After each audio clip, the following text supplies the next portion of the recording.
Conversamos agora com a professora Ana Maria Tagliari, seja bem-vinda, contadora, mestre em engenharia de produção, sócia da Roma Contabilidade e Consultoria, professora na Unicinos, MBAs, e também professora na Fundação Getúlio Vargas, né? Na FGV, que são cursos só de MBA, mas tem graduação também aqui na FGV, né? Aqui tem graduação na Decision, também trabalho, tem, né? Também trabalho na graduação. É uma vida de ensinar. É mais ou menos. Nós vamos conversar hoje sobre a gestão das empresas. Isso. A gestão financeira, econômica principalmente, né, isso, professora? De que forma um contador pode ajudar uma empresa? Bom, antes de falar sobre como o contador pode ajudar uma empresa, é preciso que se esclareça que existem duas contabilidades envolvidas nisso.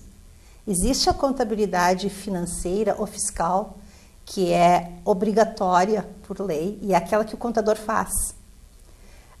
Essa contabilidade, ela se preocupa em preparar as informações que vão servir de base para o cálculo dos impostos. E por isso... Essa seria a formal? A contabilidade formal, fala financeira ou fiscal. E por isso ela é altamente padronizada, justamente porque ela é a base dos impostos. Só que essa contabilidade, ela se preocupa com o passado. Ela só gera dados passados. O que aconteceu, como é que ficou o meu balanço no final do ano, como é que foi o meu demonstrativo de resultados do mês anterior ou do ano anterior. E existe uma contabilidade que a gente chama de contabilidade gerencial, que é um dos objetos do nosso trabalho, da nossa empresa de consultoria, que é uma contabilidade diferente, porque ela se preocupa com o presente e com o futuro das empresas. E são gerados relatórios específicos para a empresa como um todo ou até para cada unidade de negócios. São relatórios que suportam e sustentam as decisões. Exatamente. Eles suportam... mais afeto à parte estratégica, né, da empresa. Sim, exato. Eles suportam as decisões financeiras. São geradas informações que são base para a tomada de decisões. Geram informações úteis. Qual é o perfil da informação mais usada para a tomada de decisão? Em geral, os gestores das empresas têm muita dificuldade de identificar bem esses relatórios. Então, o que precisam saber? Né? Precisam saber, bom, qual é o resultado da empresa e como é que está o fluxo de caixa. São duas coisas bastante importantes e que, vamos dizer assim, eles não dominam muito bem a diferença entre uma coisa e outra.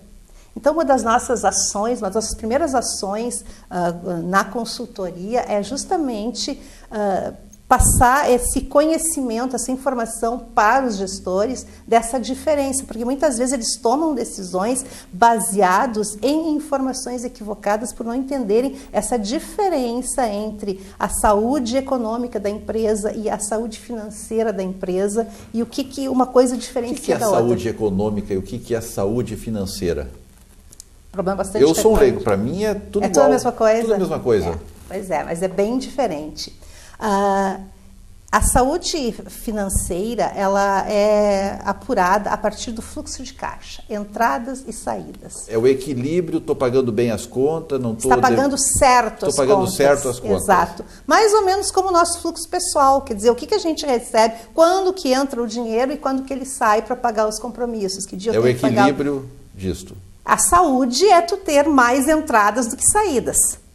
Porque se a empresa projeta mais saídas que entradas, bom, ela vai ter que buscar dinheiro em algum lugar para que tenha para que as entradas fiquem pelo menos iguais às saídas. Então essa é a saúde financeira. É ter dinheiro para pagar os compromissos. Isso é saúde financeira, a gente fala, empresa que tem saúde financeira. E a saúde econômica? Econômica é diferente, porque tem a ver com o resultado gerado pelas operações da empresa. Tem a ver com metas?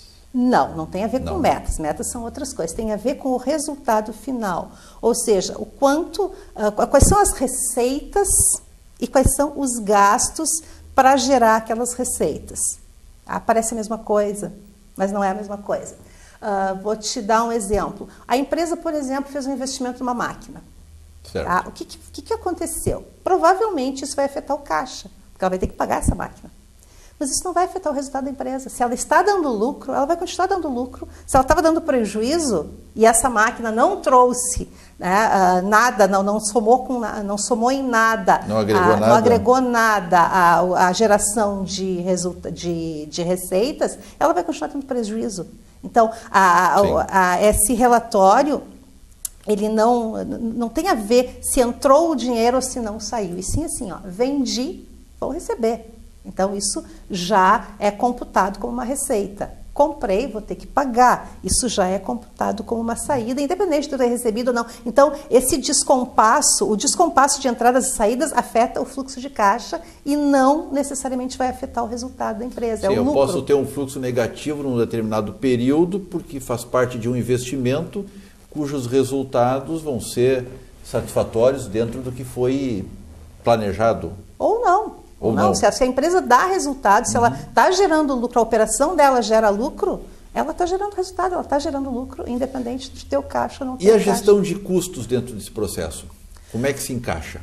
A gestão de custos são ações que, vamos dizer assim, que a empresa tem que tomar sempre, evidentemente. Mas principalmente quando a empresa é aquela que tem caixa e tem problemas com resultados. Ela tem caixa, não tem problema no fluxo, mas não está gerando receita, a equação entre receitas e custos não está sendo satisfatória, por exemplo. Então, ou ela vai aumentar preços, que nem sempre o mercado vai absorver esse preço. O preço é um resultado que o mercado permite. Exato, exato. Mas enfim, ela vai aumentar preço, ela vai gerenciar custos, ou ela vai gerenciar as questões tributárias, né? Então, o que é o gerenciamento de custos? Tem muita gente que acha que gerenciar custos é cortar custos. E aí a primeira coisa que fazem é cortar o cafezinho. O café e o palito. O café. Acho que a maioria das pessoas já passou por essa situação de um dia chegar na empresa e a partir de hoje não tem mais cafezinho porque estamos querendo cortar custos. Né? E, na verdade, isso, em geral, não vai dar resultado, porque, na maioria das vezes, são medidas arbitrárias. Não foi feito um estudo de que realmente aquele café está afetando custos. Na verdade, às vezes até, vamos dizer assim, ocorre o oposto, porque vai só gerar insatisfação do público interno, que é aquele que traz os resultados da empresa. Então, ele fica insatisfeito, ele não vai produzir tanto, ele vai, enfim, e vai acabar tendo o efeito, muitas vezes, inverso. Quais são os indicadores que uma empresa não pode abrir mão de ter disponível? Margem de contribuição, que é a diferença entre o preço de venda e os gastos variáveis associados a um produto, por exemplo. Esse é um indicador assim, extremamente importante, porque ele vai... Produto a produto. Não, pode ser por linhas de produto, pode ser por unidade de negócios, enfim. Não precisa segmentar tanto. Não precisa segmentar tanto, mas na consultoria a gente acaba procurando segmentar cada vez mais, porque muitas vezes tem algum produto dentro de um mix que está, por exemplo, com uma margem de contribuição negativa. Ele está sendo vendido por valores inferiores aos seus custos. Sem que fique isso evidenciado. Sim, isso fica escondido. Fica escondido. Dentro de uma linha. Fica escondido. E o que acontece? Quanto mais se vende, mais prejuízo se tem. Isso é muito comum em pequenas e médias empresas que têm um mix de produtos e começam assim, o que nos trazem. A gente vem, não sei o que está acontecendo, a gente vende e não vê o dinheiro. Não, a gente sabe o que está acontecendo. Provavelmente ali no meio existe algum ou outro produto que Produtos podres, como chamam? Algumas empresas eu já via referir como eu tinha um produto podre no meio da minha linha e não sabia. Sim, às vezes produtos podres. Tem alguns que chamam isso, produtos podres. Outras vezes são produtos que são podres, mas tu é obrigado a ter, né? Como questão estratégica. Pão no supermercado, por exemplo. Não é um produto que dá lucro, mas é necessário que esteja ali para... E deve estar no fundo para todo mundo... Deve estar no fundo para todo mundo ver em si, mas isso são questões estratégicas. Que outros indicadores? Outros indicadores. Ponto de equilíbrio, né? Até que ponto, quanto eu tenho que vender para começar a ter lucro? Tá? Margem de segurança, por exemplo, o quanto eu posso perder em vendas se eu, antes de começar a ter prejuízo. Um outro indicador bastante importante são os indicadores ligados à alavancagem, porque muitas vezes a gente pensa, se eu aumentar 1% a minha venda, eu vou aumentar 1% o meu lucro. Isso não é verdade. Algumas vezes assim acontece alguns fatos no dia a dia, faz sol num dia que tinha que chover, ou chove num dia que tinha que fazer sol, e vai às vezes o pessoal da televisão entrevistar os comerciantes que participaram daquele evento, e aí as pessoas dizem, pois é, eu tive 30% de prejuízo. Não. Vendeu 30% a menos do que estava projetado, porque tem toda essa questão da alavancagem, que é essa relação entre o volume de vendas de operação e o resultado, o lucro lá no final, que não é proporcional, quer dizer, ele é proporcional a um grau de alavancagem e não ao volume de vendas. Bom, dentro dessas linhas colocadas agora, muitos casos diminuindo a quantidade de produtos fabricados, ou diminuindo o volume, ou diminuindo a linha de produção, aumenta o lucro. Se eu conseguir eliminar aqueles produtos que deterioram o meu grupo...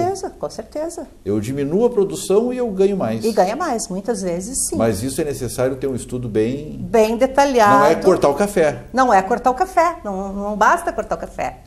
Dificilmente vai ser o café que vai ser o resultado. Às vezes também cortar pessoas.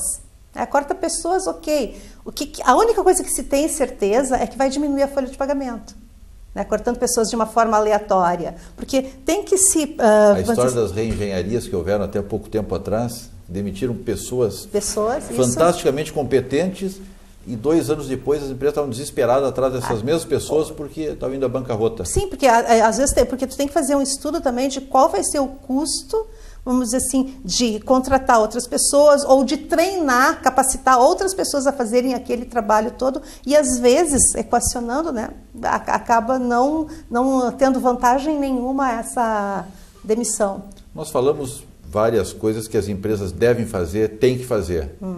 Agora, vamos falar de alguma coisa que a empresa não deve fazer e que faz comumente. O que é comum? Qual é o erro comum? O erro comum é a falta de conhecimento. Esse é o erro mais comum.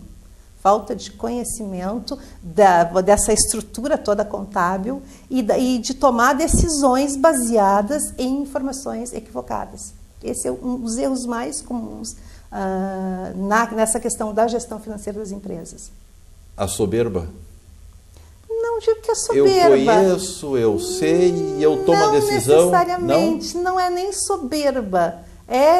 Eu digo às vezes até um pouco de ingenuidade. Eu acho que eu sei, porque em geral as pessoas conhecem muito a questão técnica, a questão da produção, estão envolvidos lá dentro, e a gestão fica um pouco de lado. E essa confusão entre caixa e resultado, ela traz muitos problemas. Então, às vezes a gente ouve a pessoa está com excelente resultado e aí diz, olha, eu reformei a minha loja, eu estou tendo prejuízo esse mês. Não está tendo prejuízo, está tão bem que está inclusive reformando a loja. Capital para investir, saúde para investir. Está tendo saúde financeira para investir e entende aquilo como um prejuízo e acaba não tomando algumas decisões, enfim, por conta daquele suposto prejuízo que não está acontecendo.